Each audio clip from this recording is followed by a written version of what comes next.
Welcome to the Workplace Podcast in association with Dynamic Partners.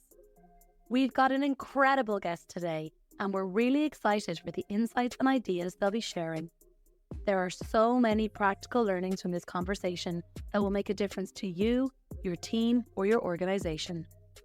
Whether you're navigating leadership challenges, building high-performing teams, or driving organizational change, today's episode has something valuable for you. If your organization is interested in exploring this topic further or would benefit from a workshop, feel free to get in touch via our website, dynamicpartners.ie. Now, let's start the conversation. Today's guest is the CEO and co-founder of Worktime Revolution, Joe O'Connor. Worktime Revolution is a global consulting and research firm that specializes in innovative work models for the age of AI. Joe is a globally recognized future of work leader and an expert in 4-day work weeks, smart work design, and sustainable performance. He helps teams in startups, SMEs, and Fortune 500s move beyond outdated industrial-era systems towards agile, outcome-focused cultures that promote focus and well-being. His mission is to create a world of better work and balanced lives where we achieve more while working less. He previously served as CEO of 4-Day Week Global, where he designed and led the world's largest and most influential shorter workweek trials, supporting hundreds of organizations across the US, Canada, UK, EU, and Australasia. His perspectives draw from more than a decade of leadership experience across purpose-driven organizations, think tanks, and labor movements. Joe combines academic depth with his real-world experience, bringing research to action to help shape what's next in how we work. Welcome to the Workplace Podcast. Joining me today is Joe O'Connor to speak about Do More in 4, and it's all about the 4-day work week. Joe, you're very welcome to the Workplace Podcast. It's a pleasure to join you, William. Always good to see another Irish man on the other side of the Zoom call. So looking forward to this. So speaking about the call then, I have heard you so many times on Irish radio, specifically speaking about the 4-day work week. And I was really eager to speak to you because every time I listened to you, I had so many questions. It was like, what about this or what about that? And I was delighted then to see your name and to read this book from Harvard Business Review Press. So here's why I like the book, Joe. I like the way that you show how time and industry has evolved and even given us little nuggets like how the term cottage industry was derived from and spinsters and how weekends came into play with religious influences there and the role of Henry Ford. And what I really liked, I love learning new concepts like Parkinson's law or the examples you gave for performance punishment using Seinfeld. And then Anita and accounts, we might talk about that later on, the great status effect, what we can learn from the MBA about the load effect. And then at the end, it's very practical then of, here's how to see if your organization is ready and how to maybe adopt it or advocate for it. So, Joe, listen, brilliant job. Thank you very much. I'm glad that you enjoyed it. And I mean, with that amount of post-it notes, I couldn't question as to whether you've read the book or not, So it would be a very, very elaborate disguise if you hadn't. So anyways, well, I go prove the point that I've actually read the book now, right? So here's the thing, all right? Let's get some basic quick questions out of the way, because these are the things that some people will say, listen, I can't really focus on a 4-day work week till we get this out of the way. So a 4-day work week, is that 40 hours in 4 days, or is reducing the week to 32 hours and we're doing that in 4 days? So just clear that up for us. So the examples that we focus on in the book are all about genuine work time reduction. So it's not about compressing the same number of hours into fewer days. It's about achieving the same or better outcomes in a condensed time frame, so in fewer hours. I would say that, and we can get into this in the conversation, the term 4-day work week is a very useful, I'm not going to say clickbait, but a very familiar entry point to the necessary conversation about how many hours we spend working. And so for me, when we think about a 4-day work week, it can take many different permutations. It might be maybe a 9-day fortnight or a half-day Friday. Maybe if you're working in a legal services firm where you're working 55, 60 hours a week, maybe progress for you looks like getting it home in time to have dinner with your kids. So for me, the 4-day work week is a very flexible model. It's not intended to be something that is very rigidly applied regardless of the industry and regardless of the context. So I'm going to show off here now, Joe. On page 58, I'm going to quote this from the book. The 4-day work week at its core is an attempt to cut down wasted time, not in the interest of more intensive work. So I'm going to skip on a couple of sentences. What is missing is the willingness to measure effectiveness at outcomes, the quality of hours, the quality of hours, not the quantity. So it really is about like, what are we spending our time on? We're more focused on that, isn't it? It is. I mean, I think we describe it as an operational excellence initiative in disguise, and there's a lot of research and data that tells us that often the biggest reason why a productivity initiative or a digital transformation in any organization might fail is because of a lack of enthusiastic employee buy-in and engagement. And so the 4-day work week to me is less of a perk, less of a concession and more of an incentive to drive performance, to drive innovation. And what it does is it creates this huge motivation up front, because what's on offer here is something that is genuinely life-changing for people.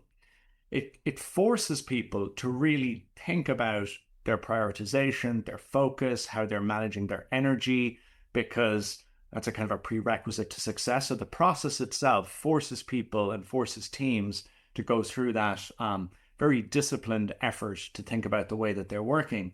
And then, of course, the outcome, if you're successful, is that people have more time for rest, more time for recovery. And one of the things we argue in the book is that in many of today's modern workplaces, we believe there's a closer correlation between employee well-being and performance than there is between the volume of hours worked and performance. Yeah. So I love how you've done that in the book, is you framed it as operational excellence. And we'll talk about that specific point at the end of the podcast. Are you ready, or is your organization ready for this? Because you go through that audit, I think is brilliant. But just on that, right? Like if it's about that operational excellence, then, and sometimes a change initiative, then where you see it as an incentive, then it becomes the norm. And then because it becomes the norm, then there's that hedonic adaptation that might happen then, right? And then it's like, okay, this is an incentive, is now turned into an entitlement. So if I have to do something new, then, well, now my incentive is used up. If there's a squeeze on, how do I create new changes to come through? Like, how do you handle that? Absolutely. And that's why, in the book, we talk about how this is not something that any CEO should march into the office on a Monday morning to announce is going to start on Friday. This is something that has to be positioned as a continuous improvement initiative, and also something that is conditional on performance and that it needs to be continuously earned. So this is not a one and done kind of thing that, we have this initial motivation, we have this burst and this drive to find the efficiencies, to change our habits and behaviors. And then all of a sudden over time, we kind of slip back into the old modes and, all of a sudden the thing isn't sustainable anymore. So most of the organizations that I've worked with that have had success with this, there is always that positive tension that this is reliant on everyone in the organization pulling in the same direction to make sure that this works for both the business and its people. And I think, there is always that awareness and that acknowledgement that this is something that, particularly today, maybe we'll arrive in 10 or 15 or 20 years to a different world, William, and we might talk about that, where this is something that is just quite standard. But I think today, to do this, to be an early adapter, to be one of the pioneers, where most of your competitors, most of your clients, most of the stakeholders you engage with are working 5 days, I'm very clear that this isn't something that is a light lift. This takes commitment and it takes dedication from people. And so, we try not to kind of gloss over that reality in the way that we position this in the book. Yeah, and you have covered that. And I'm going to go through that because it's all not about the ideal world. Because, like, say, for example, some people might say, listen, do more in 4 seems counterintuitive, as you say in the book.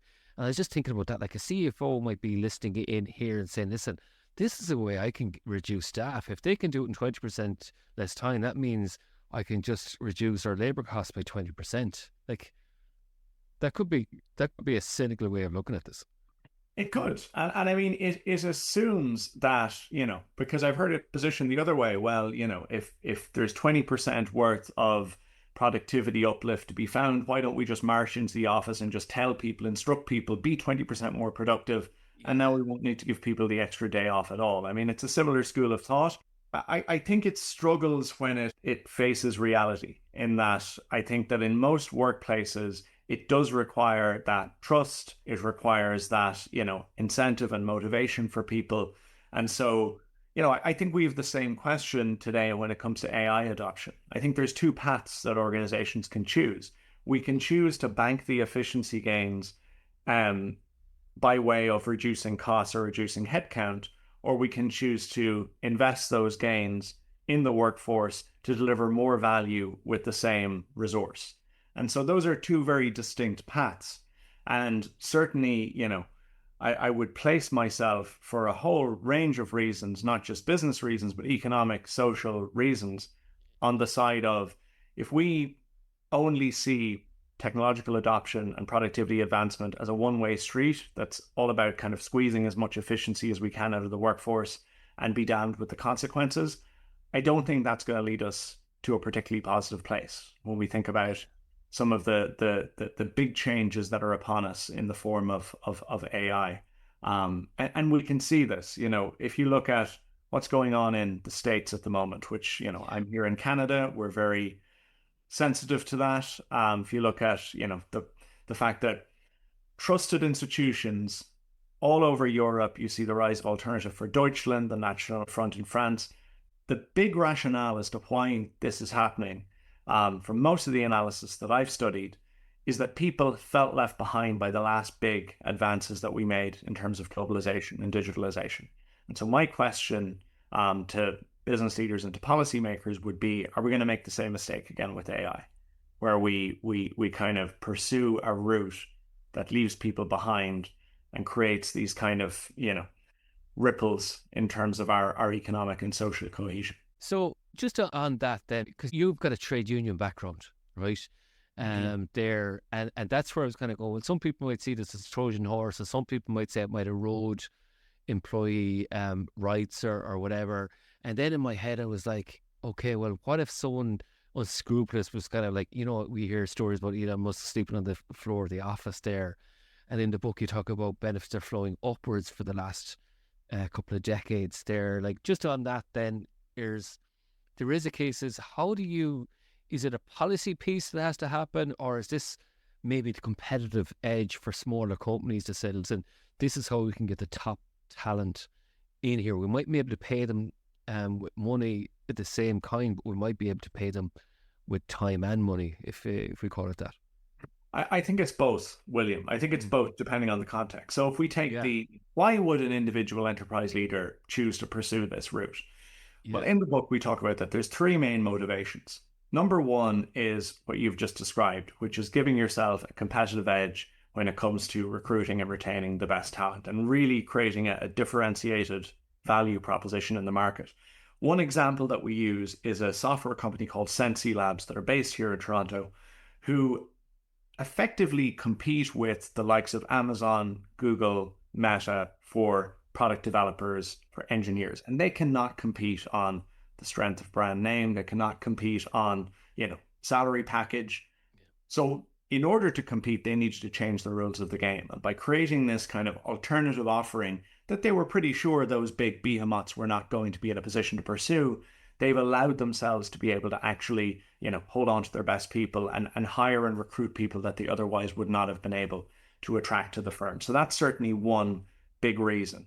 Two, I would say, is that in industries where there are high levels of burnout, turnover, industries, we talk about family law in the book, we talk about some parts of the not-for-profit industry, I think it's relevant in parts of healthcare, where there's a high level of emotional toil connected to the job. This we do see, and this is often from leaders who maybe at one stage in their careers experience burnout themselves. And so they're very sensitive to, how do we create a workplace environment that actually protects people from that. And then the third reason, which we've touched on, is using this in organizations that are looking for a lever to really engage people with changing the way we do things, onboarding new tools, driving productivity, using this as the carrot that engages employees in those efforts. So those are the reasons I think why individual enterprises would do it. But, I think my view would be that in and of itself may not be enough to arrive at a place where this is systemic, universal, equitable across different industries. So when I think about, for example, retail and hospitality, I think that probably can't rely on workplace innovation alone. It probably does require policy levers and, broader considerations about how we can actually make sure that this benefit is extended across various different industries. So great point there that you're leading into me. So I'm going to take the listing in here again, right? And they might be saying, listen, Joe, you are definitely winning me over on this. And then some people might say, listen, well, what about the operational challenges here? They might say, listen, it's fine for you, but we have to offer support 5 days a week, not 4. And I might be concerned about my suppliers, and they might go to a competitor with concerns like that we might drop the ball. Like, what would you say to people there? Because you might say, listen, this is only suitable for low touch, high margin service kind of industries, there. Like, how do you navigate across that? So we have a full chapter in the book that's actually called, But What About My Clients? Yeah. And it kind of gets into a lot of these hurdles. I think one important point to make, because it's a common misconception, is when we talk about the 4-day work week, we are talking about the 4-day work week for employees, not necessarily for the business. And so what I mean by that is actually in the majority of organizations that I've worked with, yes, for some, it might make sense to have a universal day off where effectively the business is only operational Monday to Thursday or Tuesday to Friday. Good example would be, let's say you're an advertising agency that doesn't do crisis communications. What you do is it's very project-based, create X deliverable to a certain standard within a certain timeline for the client. It's all about people collaborating internally rather than being available externally. So in that scenario, you might say, actually, it's better off to have the coordination of everyone being available to each other for 4 days than having a roster or a shift where, maybe the whole team is only in the office for 3 days.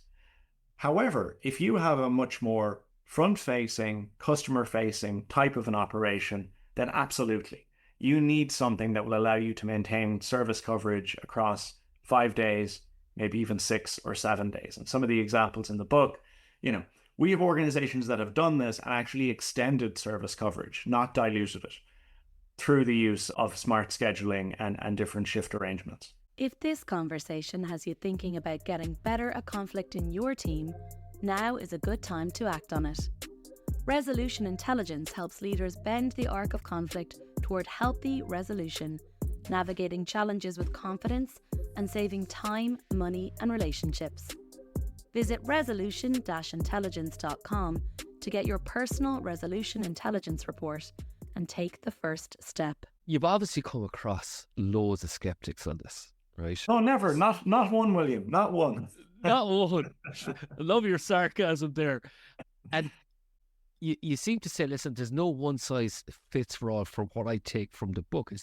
It depends on your context. So what I liked about that last question I said in the book, then it was like, well, sometimes you might have cover like like it happens at Christmas time to say, listen, who's covering the holiday period? And it's the exact type of approach where it's really focused on what needs to be done. One of the ways I think it's useful to think about it is, and this is relevant to the conversation too, most of us today are in jobs that, we might have fixed hours of work, but occasionally something arises that calls on us outside of work hours. Most of us, I think most of your listeners, occasionally have to deal with something in an evening or on a weekend. So if they're asking the question about how do we deal with those types of scenarios in the context of a 4-day work week, the answer is probably quite similar to how you deal with those scenarios today when you work a 5-day work week and when something comes up or arises that requires your immediate attention outside of those times.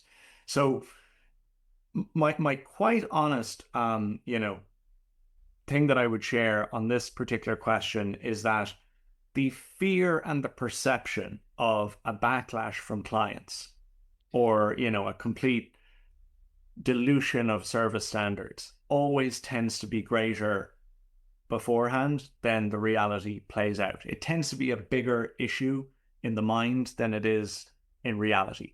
The biggest reasons why this doesn't work, I would say, are more associated with cultural factors like trust and mindset than they are with kind of the operational logistical hurdles, because those are things that I think in most cases you can find creative solutions to those challenges. So is there any other like regular type of pushback that you get from skeptics then? I think that, the industry question is a good one to pick at a little bit more in terms of where can this work or how can it work? Let's take manufacturing. So I think manufacturing, even though 100 years ago when the 5-day 9 to 5 was popularized, as you mentioned, it kind of was the manufacturing industry was where a lot of that started, certainly in the United States and in Ford and others. I think today there's an assumption with this that this only works in kind of knowledge-based, desk-based, office-based type environments. If it works, that's where we can see it working. And I would freely admit that that's where, we've seen the volume effect and the critical mass of adoption to date, with some exceptions. And I think it's probably more straightforward in those areas, because the low-hanging fruit maybe is greater. But I've worked with a number of different manufacturers, and the challenges there around measurement of productivity and incentivizing performance exist just as much as they do in other scenarios. I'll give you 2 examples. One, I've worked with one large global manufacturer where machine operators, which is basically people who operate the machines on the factory floor, their productivity is measured by whether the machine is running for a unit hour of labor or not. So if the machine is on, that's 100% productivity.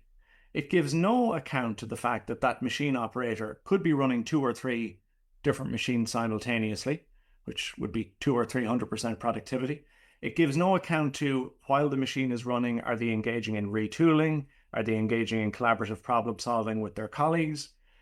So we have that challenge there around, are we actually measuring productivity in the right way?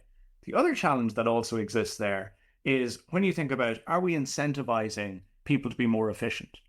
This idea of performance punishment. It actually exists in manufacturing on how overtime is structured. So we worked with 2 teams side by side. One team had a form of bought out overtime, where effectively their overtime was already paid out as part of their core salary package, and they only needed to work it if there was still jobs on the board. So in other words, if they completed all their tasks by Friday, didn't have to come in on Saturday. If there was still work outstanding and needed to be done, they come in on Saturday. Huge incentive to drive efficiencies, to get work done as quickly as they can.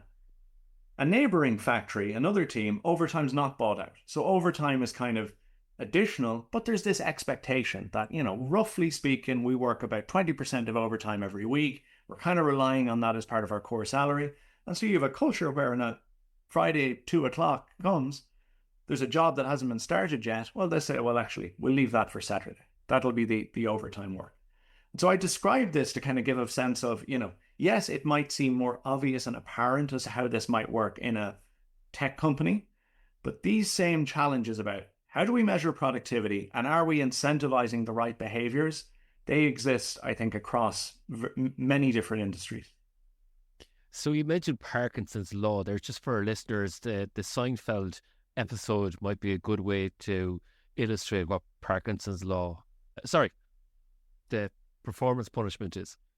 Yes. Performance punishment. So performance punishment is, we talk about in the book an episode of Seinfeld where he basically locks his car keys in the office car park at a new job he had just started with the New York Yankees baseball team. And therefore, every morning when his new boss arrived, he was an early riser. He saw George's car in the car park and he thought this Costanza guy is a very committed, dedicated employee. Then late that evening, his new manager, who more tended to burn the midnight oil and leave late, also saw George's car sitting there, and he thought, wow, George is really putting in the hard yards for the company. And so George was actually taking an unapproved vacation. Meanwhile, the bosses were talking about giving him a promotion. And I think that this episode aired 20, 30 years ago, but it's relevant to the problem that we have around what we call performative busyness, whereby, there is some of our incentives are designed to reward activity, availability, and responsiveness more than they are designed to reward outcomes and achievement and results. And a good way to think about this is, let's take two employees, one of whom, is excellent at finding new and better ways to do their job, new efficiencies, new innovations, consistently, over time is finding ways to kind of perform better, do their same work quicker, create capacity. What's the reward usually? The reward usually is for more work and more tasks to get loaded onto their plate. Meanwhile, their colleague, who takes much longer to complete the same number of tasks, works through their lunch break, works into the evening, works into the weekend, they're lauded as a hero. They're praised as being, this is a high performer that we should be thinking about promoting. And so this is the kind of challenge that we have within a lot of modern workplaces that, often, because we're not particularly good at measuring productivity, we default to who's showing up, who's putting in the hard yards and the long hours. And it really is a particularly poor proxy for performance in the modern workplace. I'm glad you mentioned that in the book, because I've witnessed this myself, and people were actually getting promoted for that, and they were not productive during the day. They were just like coming in early and leaving late, and that was what the culture rewarded. So I'm glad you went back over that. Now, you nearly have me won over here now, Joe. Okay, you nearly have me won over, but in the back of my head, I'm like, okay, gold is going up, silver is going up. There could be an economic shock going along, coming soon. Like how do we handle for that if there's an economic shock? Yeah, I mean, I think there's no question this is something for any leader, Yeah. it is this is a risk. Any new initiative, deciding that we are going to pursue this, comes with a certain degree of risk. But I would also say that the reward, particularly today, when we think about the economic fragility, when we think about every leader thinking about how AI is going to reshape the way they work, the competition in their industry, and so on.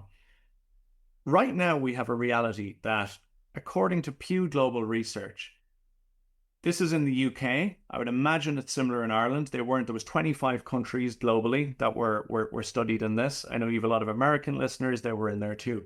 The most concerned workforce in the world about AI adoption is the US workforce.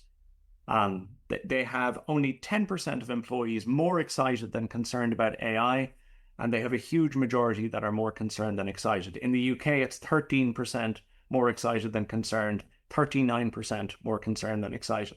So if in your business you're thinking about, we need to, number one, attract the best talent, but also number two, we need to onboard this new technology, think about how we're going to integrate it into our operations, accelerate. Lots of leaders are right now, they have an AI strategy, they've invested in the technology, and they're struggling to get off the ground. They're struggling to make progress.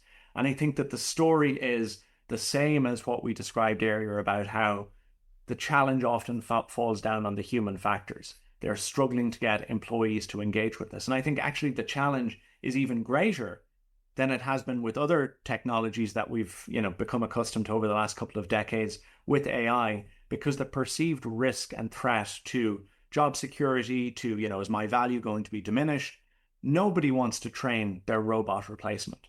And so something like a shorter work week can be a really, really effective way to position this, not as something that is, a threat that you need to be anxious about, but as an opportunity, as a win-win, as a shared benefit. And that's why we think the shorter work week is particularly relevant in the context of AI adoption, because it offers an opportunity for leaders to actually get over that hump that many are facing now of people don't trust this technology, we're struggling to get buy-in. How are we going to actually bring the workforce with us on this journey?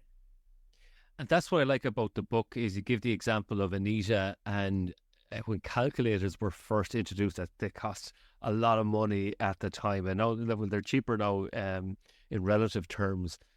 Can you just speak to that, like Anita, and how accountants thought they were going to be doing on a business, but actually it's quite the opposite what happens in the accountancy sector? Yeah, so we talked about how accountants, when the calculator was invented, because, that was the profession was regarded as, the kind of bean counter role, where it was a very administrative, type of function that was being performed. And so once the calculator came in, there was a lot of assumption out there that that would effectively replace the job. Instead, what happened was the role of the accountant became elevated to financial advisor, financial analyst. It was much more the higher value kind of, role that they were performing. And therefore, what we've seen over the years is that actually the chief financial officer has become in many ways the most important role in the company, maybe outside of the CEO.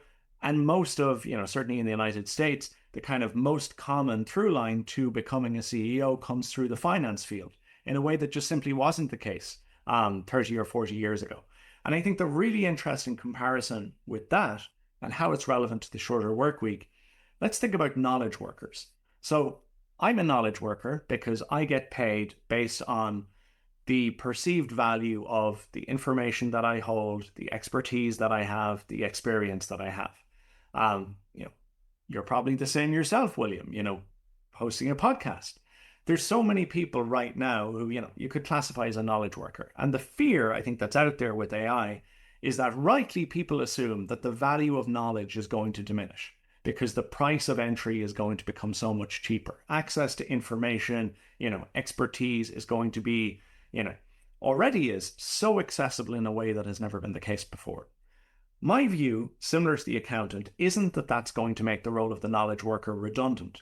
It's that it's going to actually move the value up and down the value chain. So if you think about knowledge, what comes before knowledge?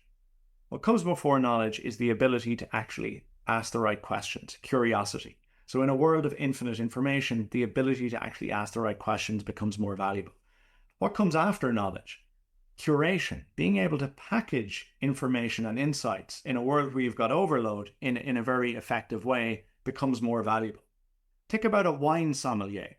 Why does that job still exist when access to wine information is so cheap? It's because they curate the knowledge in a way that adds value. And then lastly, judgment. So being able to make good decisions and good judgments based on that information. Now, so I say all of these things. The point that I want to make is this. If you think about productivity as being a kind of a two-way street between you have the efficiency parts of the job, which is all about the speed and volume of tasks and processes. And then over here, you have the effectiveness parts of the job. This is creativity. This is critical thinking, judgment, connection, relationships, adaptability, all of those very human parts of the job. Well, what's AI going to do? It's going to mean that most of the efficiency parts of people's jobs over time are going to get outsourced to AI. What that's going to mean is the value is going to move across to effectiveness. Our most human skills are going to be much more important. They're going to be the critical skills of the future. Are those going to be maximized by people burning the candle at both ends? By people sleeping under the desk like Elon Musk? Are people going to be more creative? Are they going to think clearer? Are they going to make better judgments? Of course they're not. And so to me, that's my hope. That's why I'm ambitious and hopeful about the impact of AI in the workplace. I think it's going to force leaders and managers to think more about how are we managing people's motivation, energy, recovery, well-being, much more so than thinking about, how many hours are they putting in on the clock? Because, racing against the machine on the speed and volume of tasks and processes is going to be a complete and utter dead end for most people and for most organizations. And if people are interested in that, you might have seen me look away. I was actually looking at my bookshelf here, and I have several podcasts on AI, and I want to bring particular attention to Tom Standage. He's the deputy editor of The Economist, and that's what history can teach us about AI and technology revolutions, and also David Kremer on implementing AI into your workspace. But also there's something then that, as you were saying there about, that load effect then, because, it's that emotional load that can be, but just all the cognitive load there that can be eased with AI to give that greater, higher value. And this is what we're learning from the NBA, isn't it? That players now are getting longer careers. When you think about LeBron and Steve Curry and all these people who are playing much longer careers and breaking statistics as a result. Is that load effect then? There's a correlation there to productivity there, isn't there? Absolutely, absolutely. I think in general, I'm a sports fan, and there's no question there's a greater appreciation in, modern sports for rest and recovery than is often the case in modern business. And another good example to think about is, let's think about the impact of the recent technological advancements we've had in terms of digital tools, collaboration software, and so on. They've obviously had a huge positive impact in many ways when it comes to productivity, efficiency, connection, speed of connection, and so on. But there's been a downside, and I think leaders have been slow to recognize that downside. Taylor Swift, on a recent podcast, I don't know if you've ever had her on, William, but on a podcast that she was on recently, she talked about how she treats her attention and her energy as if it's a luxury item. And I think that was such a powerful message that a lot of leaders can actually take something from, because we've created a workplace experience that really has a huge amount of digital overload and a real lack of attention and focus. If this conversation has you thinking about getting better at conflict in your team, now is a good time to act on it. Resolution intelligence helps leaders bend the arc of conflict toward healthy resolution, navigating challenges with confidence and saving time, money, and relationships. Visit resolution-intelligence.com to get your personal resolution intelligence report and take the first step. There was a study out from Microsoft in the last year called the Infinite Workday Report that found that on average, knowledge workers are disturbed every 2 minutes by a ping or a message or a notification. There's other studies that have shown that people on average switch applications and websites about 300 times during the workday. And we know, and we covered this in the book from the organizational science, that every single time we're in a state of focus and a state of flow, if we get distracted or interrupted, or we have to switch contexts or tasks, it takes us more than 23 minutes to get back to that same level of focus. So this is a huge compounding tax on productivity over the course of the workday. And I think, we have a lot of the conditions. That's to me why the return to the office debate, I don't sit on either side of it, but I find it a little bit nauseating how much airspace it gets, because actually whether you're working, in most of these jobs, whether you're in the office or whether you're working from home, you have the same common problem, which is that the digital work environment, that regardless of where your desk is situated, that you're kind of plugged into, makes it very, very difficult for you to actually perform and focus at a sustainable level.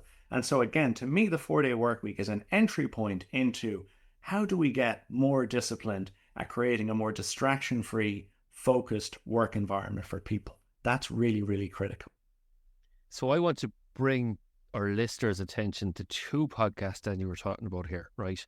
And I think this is really important because I often have run time management courses, and it's actually nearly solely based now on neuroscience. And the neuroscience, the episode that we have there is with Dr. Gloria Marks. When you talk about the 23 minutes to do that, she's done a huge amount of research there on that. So that episode is called Rediscovering Your Ability to Focus with Dr. Gloria Mark. Now, there's another one there when you talk about the return to office mandate there. And this is where you go back into your point is what is the operational excellence? What are we rewarding and what are we designing for there? And for me, I often think about what's the generation that's coming up, because if we design a workplace that's just purely focused on the outcome that we want people to have work-life balance, I think that negates against, well, what are we doing about the talent pipeline? And are we actually rewarding people for taking the time to develop people out of this? So if it's completely focused on the task, then, well, actually, there's a productivity or gain, organizational gain for that, because now we're keeping knowledge and expertise and talent within the organization. So with that in mind, that's where I have done a podcast with a guy called Matt Bean, um, and it's about saving humanity in the age of AI, because it's how we learn. Is we learn through shadow work. We learn by doing the hard things to really challenge with that, and that's what we master. So I'm quite passionate about what you're saying, Joe, because we really have to design a workplace that's fit for purpose, to say what are our needs. And it's not, and I like this, it's not a rush into a 4-day work week. It's like, these are one of the benefits of operational excellence, to say what is at the time that we really need to focus on. So for example, if there's a huge amount of conflict in your workspace, well, maybe we have to solve for that first before we, do we have the Absolutely. conversations? And I think, one logical progression today, and a lot of the organizations that I've worked with in the last year are taking this approach. Before we think about a shorter work week, if this question of time and capacity in the work environment is relevant to AI in another way, and it's relevant to it in this way.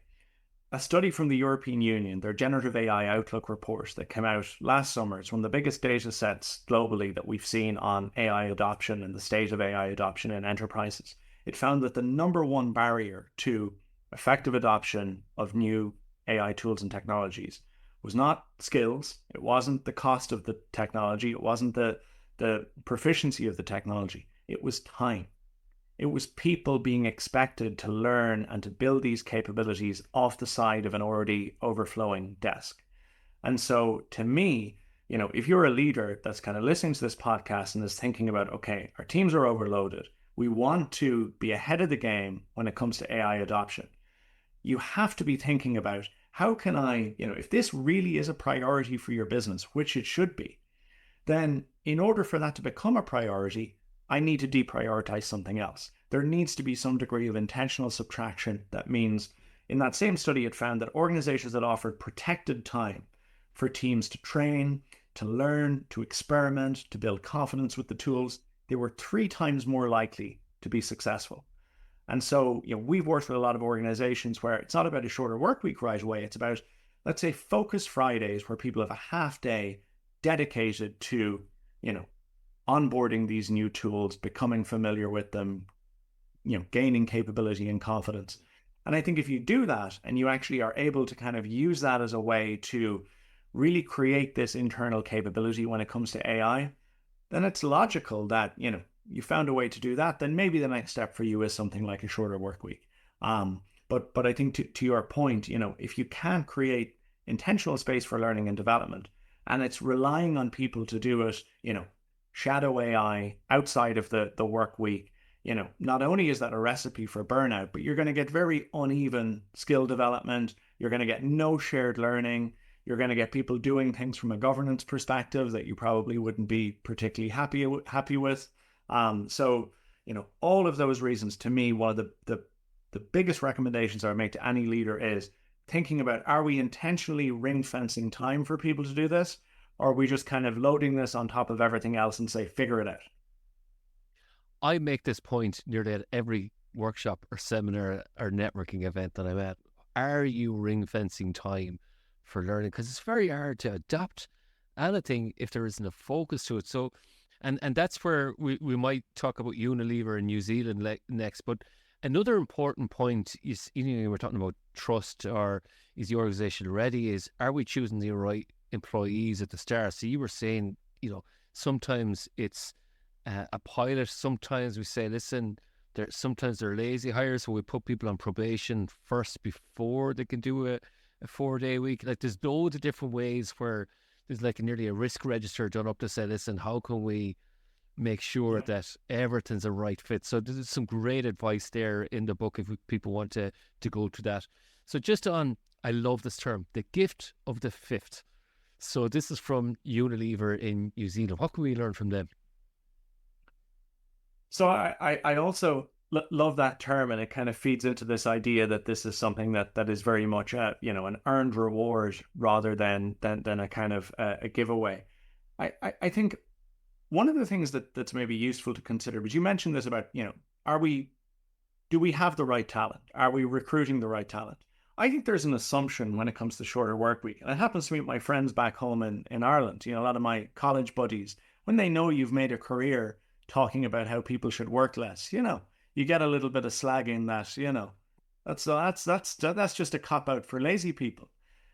My experience would suggest the absolute opposite, because I think somebody who comes to work motivated to kind of coast through the work week would much rather coast through 5 days than accept the elevated performance accountability, scrutiny, expectations from your colleagues. Because one of the other interesting things that happens is when you have such a powerful reward for everyone, if someone is not pulling their weight and is compromising the sustainability of the program, you get much more of people being willing to actually hold each other accountable and call each other out. So my experience, I think this is really clear in the Unilever example as well, is that this, if it's designed the right way, can actually be a huge driver of, both rewarding high performance and creating a culture that doesn't kind of stand for people who are hiding.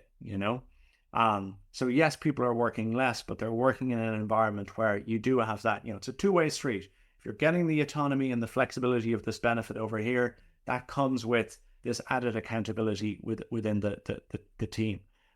So I think that's really clear in, the Unilever example, and in most of the strongest case studies about this, it comes back to this idea that, we are offering people this shared reward for engaging that often doesn't come with, most of the time people are taking on the extra workload, taking on the extra responsibilities. They're not getting anything in return. Therefore, psychologically, you're not going to get the same discretionary effort and the same commitment from people. So there's something that popped into my head then as you were talking then, because we talked about future generations there. We talked about the current generations of challenge, and we didn't talk about the silver tsunami that's probably going to happen. Can you just tell us what the silver tsunami is? We're talking about the demographic shifts in the workplace, where we're going to see, an aging population within the workplace in the coming decades. So within that, then, how can the 4-day work week and AI then can really help us with that, isn't it? Because we're going to have a fall off in the amount of talent available. The labor pool is actually going to reduce because we're already at less than 5% at the moment when it comes to employment rates. So that's something else that's going to help us keep people in the office, isn't it? Or at work, is the 4-day work week, isn't it? I think no question, both AI in terms of managing that demand and the ability to kind of increase output from a lower, available resource, no question. The 4-day work week as a lever in certain industries where, the impact of AI might be greatest, and therefore it can help smooth the curve and protect jobs in those most affected industries. But I mean, if I look at this at both ends of the spectrum, the Gen Z and millennial employees, and we talk about this quite a bit in the book, for them, this is the first generation in decades where the time-money pendulum trade-off has swung. So for years, people prioritized consumption over leisure, in terms of their spending decisions, in terms of their employment decisions, what jobs they were attracted to, what bonuses and rewards they were seeking. Last year, for the first time in 25 years, Randstad has been surveying the global workforce. This was the first year that work-life balance ranked ahead of pay in terms of people's priorities and preferences. And that was even greater when it came to the younger generations, which, if we think about it, these are the generations that over time are going to be growing in influence in the workforce. They're going to be a bigger part of the workforce. They're going to be taking up more leadership positions. So I think that's another reason why we can expect this to increase in the years ahead. But also when we think about demographics, an interesting area that we touch on in the book is the question of birth rates. So many, Western countries, and also even in Asia, we have crises around declining birth rates and the impact that this can have on the economy. It's something that, even the conservative movement in the United States is very engaged with. But we've seen in Tokyo and in Korea, local, regional, and national governments piloting shorter work weeks with the stated intention. It's not about productivity necessarily. It's not about well-being necessarily. It's not about recruitment and retention necessarily. It's about we think that this could help address declining birth rates.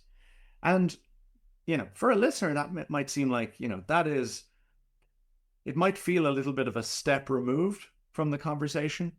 When you think about it, when we invented the 5-day, 9-to-5 work week more than a century ago, well, one thing that was true of the economy back then was that less than 20% of women were in the paid workforce. So it was a mostly single income economy. So even though, we've kind of flatlined in the last 50 or 60 years, we work pretty much the same now as we did back in the 60s and 70s, despite all of the progress that we've seen since then. We have seen a huge explosion in that period in average hours per household. And so it's no wonder that we're seeing this huge strain on family life where, working parents are forced to choose between care and career. And so to me, this idea of a shorter work week has a higher purpose and a higher calling across multiple fronts, including this question of how do we create a more sustainable, balanced family environment? Because I think there's no question certain things have got very out of whack in the last number of decades, and it's caused, I think, younger people to find it much, much more difficult to be able to balance, pursuing their professional ambitions and also being able to start a family.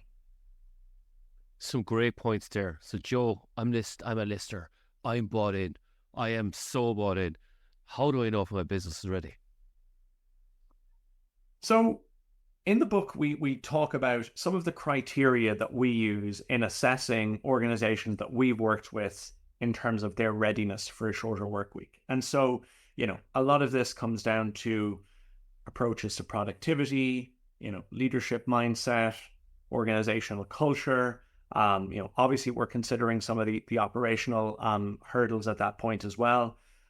So there's a lot on the book in this. So we'd definitely encourage people to read that.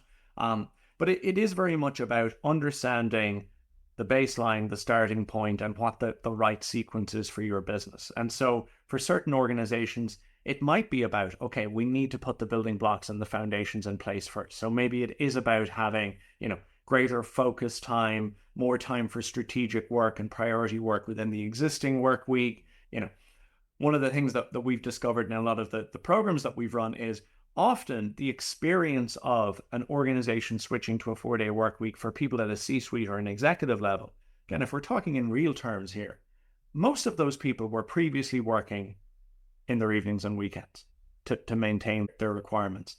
When their organization shifted to a 4-day work week, in reality for them, Friday, if that was the designated day off, became their focus day.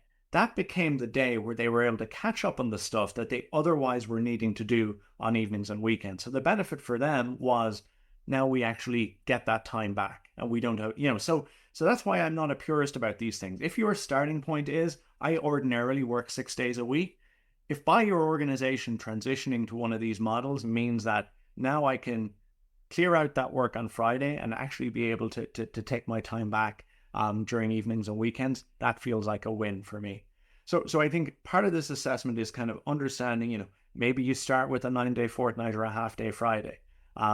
Understanding what's the right model for me, what's the right timeline for me, and what are the things that, in the planning and preparation phase where you have this high level of motivation and enthusiasm among the workforce to change things because they can see this very tangible universal reward at the end of it. What are the things that we need to focus on getting in place during that period and not kind of wasting that kind of unique opportunity that you have? So I'm going to point listeners to this. If they're so eager to buy the book, jump to page 166 and 167 on this criteria. So that's the collaboration, the level to which your team can effectively collaborate to resolve conflict and problems. You talk about intent-based leadership. You talk about accountability, outcome-focused decision-making, autonomy, the level to which there's ability to self-organize or have control over work patterns, alignment, growth mindset, purpose-led, the list goes on. Joe, if people were to find out more about you in your book, how might they do so? So the book is available, I think, in most major online booksellers, Amazon. There's also a website, bookshop.com, that you can use. There's a percentage that goes back to local booksellers. It's also available in most local bookstores. So if people are listening in the States, Barnes & Noble, in Canada, Indigo, I saw it on the shelves in Hodges and Figgis. A friend at home shared it with me last week, so I know it's in Irish bookstores too. Would love if people could pick up the book. If people want to hear more about the work that I do or my organization Work Time Revolution, you can find either me or the organization on LinkedIn. Our website is worktimerevolution.com.